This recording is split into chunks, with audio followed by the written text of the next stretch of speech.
通勤通学中の皆様おはようございます。プクタの世界時事ニュースのお時間です。さあ本日はですね、日本の声優、林原めぐみさんの話題になります。もう皆さんもね、この話題耳にしたんじゃないかなと思いますが、現在、この林原めぐみさん、その一つのブログ投稿によりまして、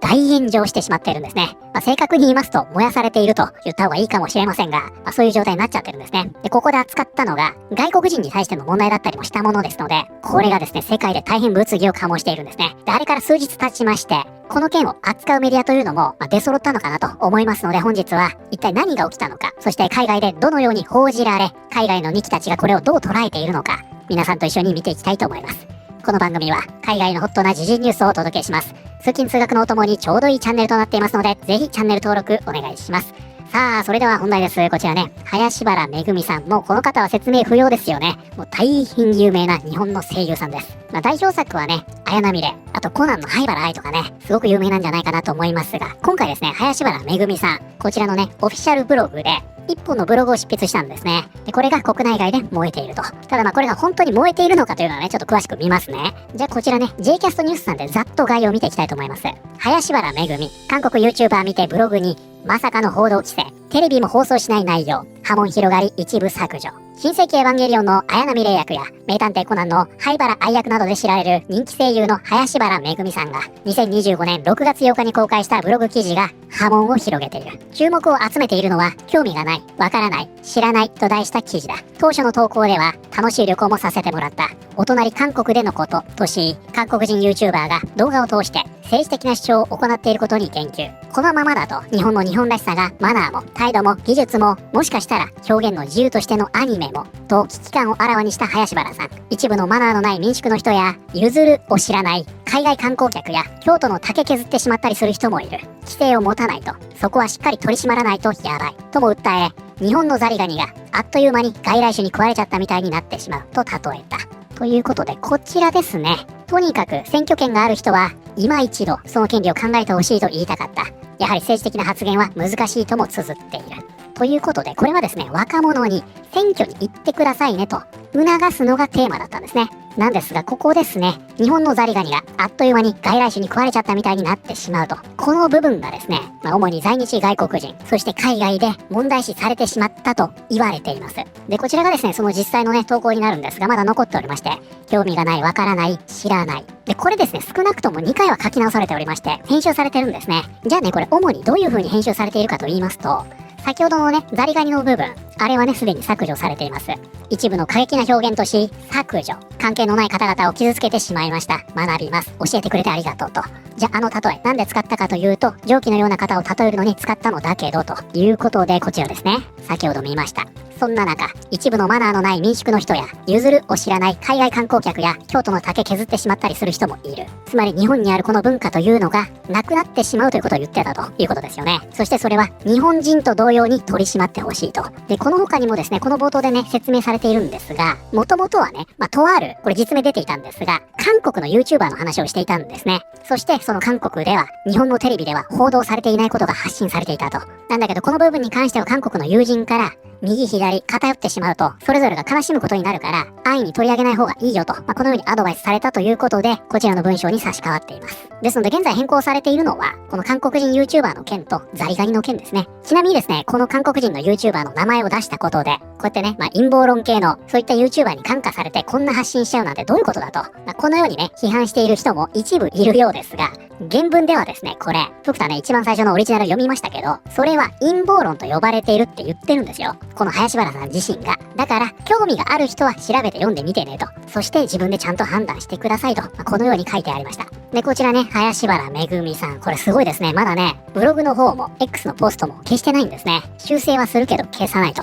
いうことで、やっぱりね彼女なりに信念があって書かれているのかなというような気はしますが、どこをどのように変更されたか編集前を知らないのでわかりませんが、政治的発言は難しいとおっしゃるなら人と人との尊厳や尊重に関わる発言と思ってはもらえないでしょうか。そしたら外来種などという人を傷つける単語も使わないで済むのではないかと思いました。20年来のファンより。批判している人の大半が日本以外の国旗や旗を名前に入れている。つまりそういうことだね。気になる X のポストはね、まずプロフィールに旗がないかどうか見に行けと、海外では現在言われますからね。何を割愛したかわかりませんが、全然謝る必要のない普通のことしか書いていないと思いますよ。むしろ叩かれてる意味がわかりませんね。林原さんの投稿をネトウヨとか言い切ってしまう人たちに危うさを感じるのは僕だけなのか、至極真っ当なことを言っていると思います。多分ファンを評する人たちから様々なご意見をいただくと思いますが、多分全員偽物なので心穏やかにお過ごしください。どこに問題があるのか、批判されなくてはならないのか全くわからない。日本人として当然の話をしているだけなのにね。ブログ拝読しました。至極当然のことをおっしゃってるだけのように読めました。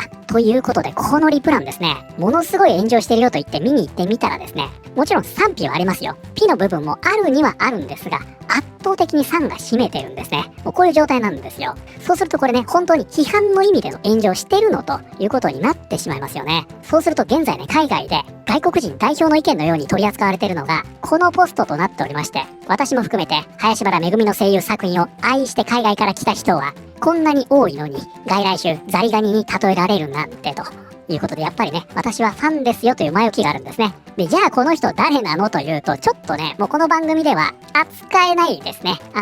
皆さんね、各自調べてみてください。ちょこっともうこの辺見えておりますが、これはね、日本の時事系のチャンネルの方にお任せしたいと思います。すごいですよ。この名前で検索するだけでね、すごいことになります。で、先ほど言いましたように、このポストというのは、このようにね、海外で散々利用されておりまして、これ僕ともね、ポストさせていただいたんですが、このジェフリーさんですか？このいつもの人、台湾の人のポストで必死に煽りたいのに、リプランが全然ついてきてないのが全てを物語っている気がするな。ということで、先ほどのね、台湾の方のポストというのを利用して、この林原めぐみさんに対して批判的な投稿をしているんですが、リプランはね、こうずらっと林原めぐみさんを擁護するコメントというのが並んだんですね。そのことを言ったんですが、この後ですね、すぐにドクターブロックされましたね、この人に。そういうことなんですよ。で、現状ですね、こちらね、林原めぐみで X 検索いたしますとですね、ここ、ずらりとですね、この人が出てくるんですよ。金髪の方ね、いらっしゃるんですが、ずらりとね、この人の投稿が並ぶと、林原めぐみが炎上してるって聞いたから見に行ったら、おじさんが炎上してるだけだったっていうポストがバズってましたが、これはさすがに面白かったですね。いうことで、つまりですね、この件っていうのは、左翼の活動家がこれを利用してですね、日本のナショナリズムを批判しているんですね。そういった構図なんですよ。だから実際ね、こちら、本拠地ですよ。これをポストしている、このポスト。こちらね、引用の方もそうなんですが、全てとは言いませんよ。全てとは言いませんが、その大半が、このブログというのを肯定的に捉えているんですね。つまり、燃えているというか、燃やされているという印象を受けます。で、現在ですね、これ様々なメディアが報じています。結構ね、出揃ってきました。レディットなんかにもね、立っておりまして、多くのメディアがね、これを報じているわけですが、こちらおなじみ、ニチェゲームさんです。アニメ声優の林原めぐみ、無礼な外国人について発言、取り締まらなければならない。最近のブログ投稿でベテラン声優の林原めぐみは無礼な観光客の増加によって日本国民が直面している問題について言及。合わせて外国人や移民に提供されている優遇措置について自身の意見を述べた。ということでこの文これね全部読みませんが時間がないのでかなり気を使って書かれているなと、そういう印象を受けましたね。そしてこちらおなじみバンディング・イット・コミックスさん、エヴァンゲリオン綾波レイ役の声優Invasive Speciesが日本の文化的アイデンティティを脅かしていると発言。アニメのような表現の自由も全て危機にさらされているかもしれない。ということでね、今回大変問題になっております。こちらですね。Invasive Species。こちらが本日のキーワードになります。Invasive。侵略的外来種は定着すると在来の植物をあっという間に圧倒してしまうことがある。ということでこちらのね、Invasive っていうのは形容詞で侵略的なという意味になるんですね。そしてその後ろに Species、種ですね。これがつきますと外来種になると、そういうわけなんですね。で、先ほどは侵略的外来種とありましたが、これねちょっとね英語と日本語でややこしい部分になるんですが、日本だと一般的にはどうでしょう。外来種と侵略的外来種っていちいち使い分けないですよね。全部ひっくるめて外来種と言いますが、でも本来はその中にもいろいろな種類があるでしょ。で、これ英語でも同じで、こちらですね、Introduced Species。これはね、導入種と言いまして、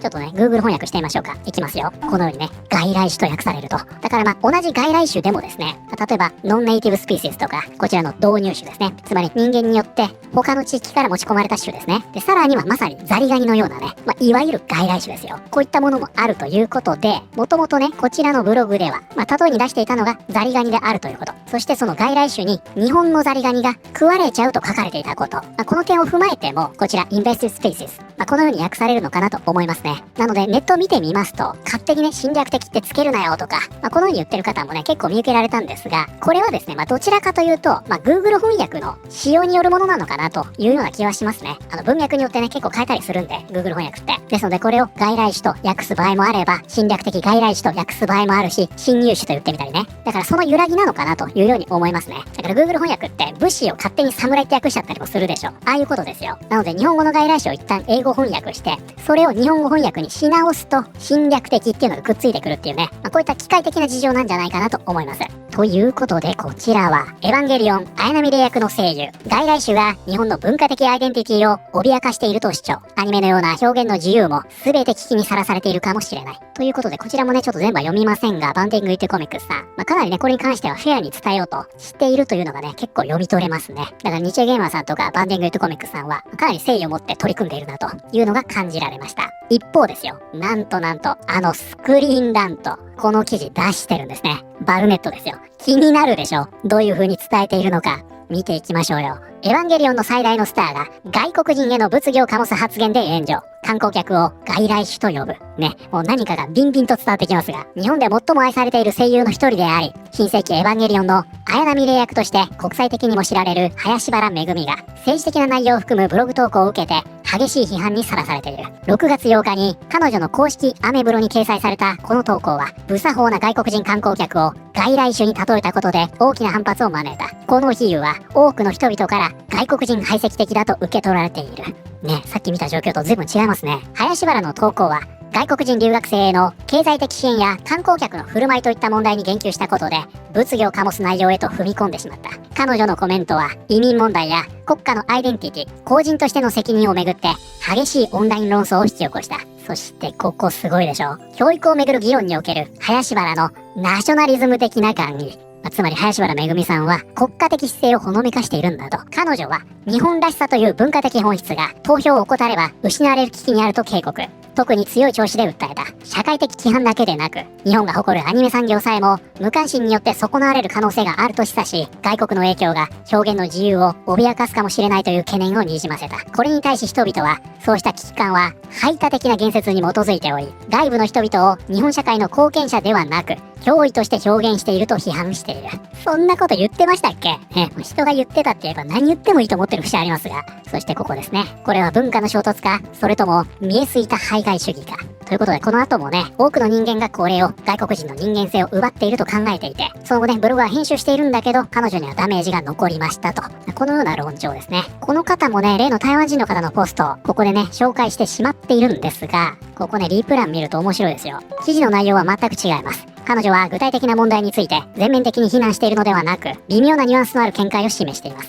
人々は実際に本文を読んでいないようだ。彼女は犯罪を犯した外国人についてだけ話している。結局レイが最高の女の子だったんだ。もしかしたらレイはアスカよりずっと優れていたのかもしれない。いいことだ。日本は今も攻撃を受けており、自衛する必要がある。100% 正しい。本当に素晴らしい。こちらスクラッチポイントさんもこれについてポストしています。こうした話題が物議を醸すとみなされること自体が馬鹿げている。日本人が自分たちの祖国で第一に優先されるべきなのは、外部の人間がどう感じようと当然のことだ。外国人の権利が日本人よりも優先されるなどはもってのほかだ。文化というのはそこに生きる人々によって成り立っており、異なる文化を持つ人々が大量に流入すれば、社会の一体性や常識に影響を与えるのは避けられない。今回の件がより多くの日本人に声を上げ、自国の文化を多様性や思いやりといった名目で破壊しようとする悪意ある勢力から守ろうとする勇気を与えることを願っている。で、ここでもね、スクショ上げられておりまして、このようになるわけですよ。やっぱりそういう認識なんですね、海外でも。日本人のほとんどが彼女を支持している。まさにその通りです。そして日本文化を尊重する者として私はめぐみさんを応援します。そして最後に真珠役の声優尾形めぐみさんですね。そして大事なことを言っとく。私は林原めぐみさんが大好きです。もちろん綾波もねということで真珠はね、アンにねレイ、そして今回の件への支持を表明したということなんですかね。はい、ということで本日はですね、大変話題となりました林原めぐみさんのオフィシャルブログ、海外のメディアがどのように報じているのか、そして海外の日記たちの反応を見てまいりました。いかがだったでしょうか。これについてはね、皆さんそれぞれ捉え方あるんじゃないかなと思います。ぜひね、コメント欄で教えていただければと思いますが、ただ一つ言えるのはですね、明らかに何かしらの方向性を持って動いている活動家がいるというのは、もうこれね、否定しようがないんじゃないかなと思いますね。ぜひね、そのあたりご自身でね、調べてみてください。すごいですよ、本当に。もういろんなところが繋がってますんで、だから今回の件はですね、そういった人たちに利用されてしまったのかなと。これがプクタの印象ですね。皆さんはこれについてどのように思われたでしょうか。ということで、本日の動画は以上になります。この動画良かったよと思っていただいた方、ぜひチャンネル登録、グッドボタンをお願いします。それではまた通勤通学中にお会いしましょう。